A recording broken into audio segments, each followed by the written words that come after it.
Porn video पाहताय आणि ती आता सवयच लागली आहे.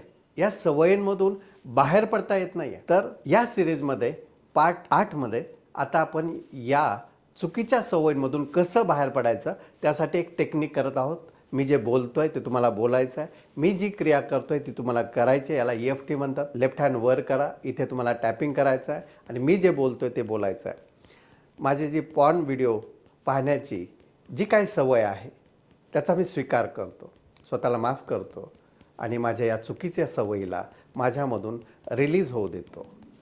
Release, release, release, release, release, release, release, release. आता ही क्रिया आपल्याला कंटिन्यू 5 वेळा करायची आहे आणि त्यानंतर तुम्हाला झोपून जायचं आहे. हा जो काही ताणतणाव विचार हा लगेचच निघून जाईल आणि जर तुम्हाला फायदा झाला तर नक्कीच हा जास्तीत जास्त लोकांना व्हिडिओ शेअर करा, कमेंट करा.